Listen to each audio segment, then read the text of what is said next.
अकबर का नाम तो आपने सुना ही होगा। अकबर का पूरा नाम जलालुद्दीन मोहम्मद अकबर था। अकबर तैमूरी वंशावली के मुगल वंश के तीसरे शासक थे। सम्राट अकबर मुगल साम्राज्य के संस्थापक जहीरुद्दीन मोहम्मद बाबर का पौत्र था और नसरुद्दीन हुमायूं एवं हमीदा बानो का पुत्र था। भारतीय इतिहास में इनको मुगल साम्राज्य का सबसे महान सम्राट माना जाता है। अमर कीर्ति और लोकप्रियता की दृष्टि से देखें तो भारत की राजनीतिक इतिहास में केवल एक सम्राट ऐसा हुआ है जिसकी तुलना अकबर से की जा सकती है और वो सम्राट थे मौर्य वंश के महान शासक सम्राट अशोक। हुमायूं पहले से ही मुगल साम्राज्य का भारत में विस्तार कर रखा था। 1539 से 1540 में चौसा और कन्नौज में होने वाले शेरशाह सूरी से युद्ध में पराजित होने के बाद हुमायूं की शादी हमीदा बानो के साथ हुई। अकबर का जन्म 15 अक्टूबर 1542 को सिंध के अमरकोट में हुआ था, जो पाकिस्तान में है। लंबे समय के बाद अकबर अपने पूरे परिवार के साथ काबुल चले गए, जहां उनके चाचा कामरान मिर्जा और अस्करी मिर्जा रहते थे।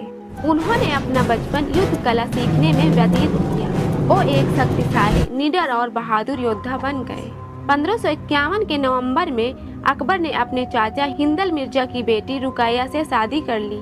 हिंदल मिर्जा की मृत्यु के बाद हुमायूं उनकी जगह ले ली और दिल्ली को 1555 में पुनः स्थापित किया और वहां उन्होंने एक विशाल सेना का निर्माण किया और इसके कुछ ही महीनों बाद हुमायूं की मृत्यु हो गई। हुमायूं के गुजरने के बाद अकबर ने बैरम खान की मदद से राज्य का शासन चलाया, क्योंकि उस वक्त अकबर काफी छोटे थे। उन्होंने बैरम खान की सहायता से मुगल साम्राज्य का काफी विस्तार किया था और अपना साम्राज्य भारत के उपमहाद्वीपों के ज्यादातर हिस्सों में, उत्तर में हिमालय तक, पूर्व में ब्रह्म नदी तक, उत्तर पश्चिम में हिंदू कुश तक एवं दक्षिण में विंध्या तक अपना साम्राज्य फैलाया था। मुगलों की ताकतवर फौज के कारण ही अकबर ने पूरे देश में कब्जा कर लिया था। मुगल साम्राज्य को एक रूप बनाने के लिए अकबर ने जो प्रांत जीते थे उनके साथ एक तो संधि की और फिर शादी करके उनसे रिश्तेदारी की। उनके राज्य में विभिन्न धर्म संस्कृति के लोग रहते थे और वो अपने प्रांत में शक्ति बनाए रखने के लिए कुछ ऐसे योजना अपनाते थे जिसके कारण उनके राज्य के सभी लोग काफी खुश रहते थे। साथ ही अकबर को साहित्य काफी पसंद था और उन्होंने एक पुस्तकालय की स्थापना की जिसमें करीब 24,000 से अधिक संस्कृत, उर्दू, ग्रीक, लैटिन, अरबी और कश्मीरी भाषा की किताबें भी थी और साथ ही वहां पर कई सारे विद्वान, अनुवादक, कलाकार, सुलेख, लेखक और वाचक भी थे।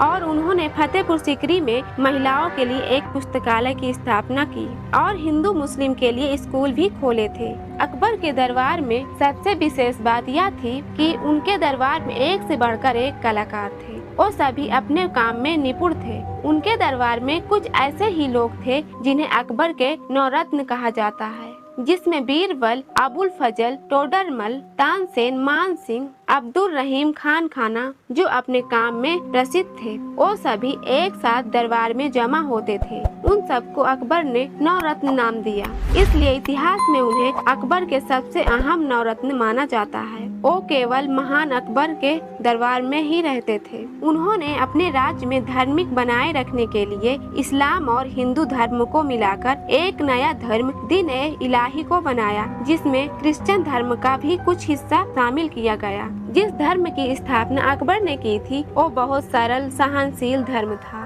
और उसमें केवल एक ही भगवान की पूजा की जाती थी। किसी जानवर को मारने पर उन्होंने रोक लगाई। इस धर्म में शांति पर ज्यादा महत्व दिया और इस धर्म में न कोई रस्म रिवाज, न कोई ग्रंथ और न ही कोई मंदिर या पुजारी था। उनके दरबार में बहुत सारे लोग इस धर्म का पालन करते थे और वो अकबर को पैगंबर मानते थे। बीरबल भी इस धर्म का पालन करता था। अकबर ने हिंदू राजपूत राजकुमारी से विवाह भी किया। उनकी एक रानी जोधाबाई राजपूत थी। इतिहास में देखा जाए तो हमें जोधा अकबर की प्रेम कहानी विश्व प्रसिद्ध दिखाई देती है। वो ऐसे मुगल राजा थे जिन्होंने मुस्लिम धर्म को छोड़कर अन्य धर्म के लोगों को बड़े पर्दा पर बिठाया था और उन पर लगाया गया सांप्रदायिक कर भी खत्म कर दिया था। जो मुस्लिम नहीं थे उनसे कर वसूल करना छोड़ दिया और वे ऐसा करने वाले सम्राट थे। और अकबर के बाद उनका बेटा सलीम यानी जहांगीर राजा बने। 3 अक्टूबर 1905 को डिसेंट्री के कारण बीमार हो गए थे, मगर उसमें से वो कभी अच्छे नहीं हुए। ऐसा माना जाता है कि 27 अक्टूबर 1605 को अकबर की मृत्यु हो गई थी और उन्हें आगरा के सिकंदरा में दफनाया गया था। यदि यह जानकारी आप सभी को अच्छी लगी हो तो नीचे कमेंट्स में जरूर बताना और हमारे YouTube चैनल को लाइक और सब्सक्राइब करना मत भूलना, ताकि अगली नोटिफिकेशन आप तक पहुंच जाए। Thank you.